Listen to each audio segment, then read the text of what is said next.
भारत की धरती पर कुछ ऐसे नृत्य हैं जिन्हें केवल नृत्य कहना शायद उनके अर्थ को छोटा कर देना होगा, क्योंकि वहां सिर्फ इंसान नहीं नाचता, मिट्टी नाचती है, हवा नाचती है, पेड़ पौधे झूमते हैं और जंगल की धड़कन भी उस लय में शामिल हो जाती है। ऐसी ही एक जीवंत परंपरा है संताली नृत्य। संताल भारत के प्रमुख आदिवासी समुदायों में से एक हैं। उनकी संस्कृति मुख्य रूप से झारखंड, पश्चिम बंगाल, ओडिशा और बिहार के विभिन्न क्षेत्रों में दिखाई देती है। लेकिन संताली जीवन को समझना हो तो केवल गांव तक देखना काफी नहीं, हमें जाना होगा जंगल की ओर, क्योंकि जंगल उनके लिए केवल पेड़ों का समूह नहीं है। जंगल है जीवन का साथी, प्रकृति का घर, भोजन का स्रोत, आस्था का हिस्सा और पीढ़ियों से चली आ रही स्मृतियों की भूमि। साल के पेड़ों से घिरे रास्ते, महुआ की खुशबू, पत्तों से छनकर आती धूप, पक्षियों की आवाज और मिट्टी की सौंधी गंध, इन सब के बीच संताली जीवन अपनी लय खोजता है। और जब उत्सव आता है तो यही प्रकृति जैसे एक विशाल मंच बन जाती है।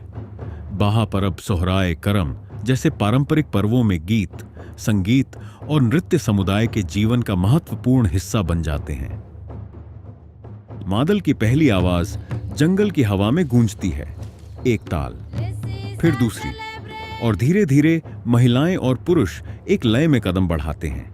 हाथों की श्रृंखला, शरीर की सामूहिक गति, रंग बिरंगे पारंपरिक वस्त्र और मादल की धड़कती हुई आवाज, ऐसा लगता है जैसे पूरा जंगल उनके साथ नृत्य कर रहा हो। यह नृत्य केवल मनोरंजन नहीं, यह प्रकृति के प्रति सम्मान है, यह फसल की खुशी है, यह समुदाय की एकता है और यह उस जीवन दर्शन की अभिव्यक्ति है जहां इंसान स्वयं को प्रकृति से अलग नहीं समझता। इसी अनुभव ने मुझे एक कलाकार के रूप में प्रभावित किया।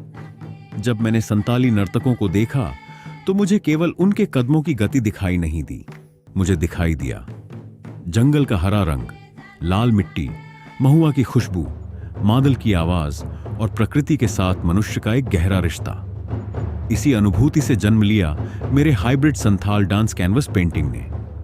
इस पेंटिंग में मैंने संताली नृत्य को केवल एक मानव आकृति के रूप में नहीं देखा, मैंने नर्तक और जंगल को एक ही विजुअल लैंग्वेज में जोड़ने की कोशिश की है।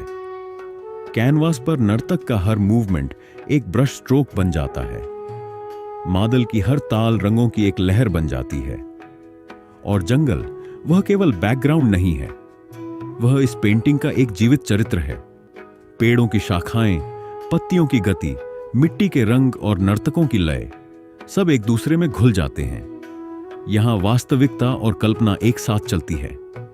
एक तरफ है संताली संस्कृति की वास्तविक आत्मा और दूसरी तरफ है एक कॉन्टेम्पररी आर्टिस्ट की कल्पना। इसी मिलन से बनता है हाइब्रिड आर्ट। मेरे लिए यह पेंटिंग सिर्फ संताली नृत्य का चित्रण नहीं है, यह उस रिश्ते को चित्रित करने का प्रयास है जो इंसान और जंगल के बीच सदियों से बना हुआ है। आज जब जंगल लगातार कम हो रहे हैं, जब प्रकृति और मनुष्य के बीच दूरी बढ़ रही है, तब संताली संस्कृति हमें एक महत्वपूर्ण बात याद दिलाती है। प्रकृति हमारे बाहर नहीं है, हम स्वयं प्रकृति का हिस्सा हैं। शायद इसीलिए जब संताली नर्तक नाचते हैं तो उनके कदम केवल जमीन पर नहीं पड़ते, वे जैसे जंगल की स्मृतियों पर पड़ते हैं। मादल की धुन में पेड़ों की सरसराहट मिल जाती है, गीतों में मिट्टी की खुशबू मिल जाती है और नृत्य में पीढ़ियों की कहानी जीवित रहती है। इसीलिए यह केवल एक नृत्य नहीं, यह जंगल की धड़कन है, यह मिट्टी की आवाज है, यह एक संस्कृति की स्मृति है और मेरे कैनवास पर यह स्मृति रंगों में फिर से जीवित होती है। सैंथल डांस, जहां इंसान नाचता है और जंगल उसके साथ झूम उठता है।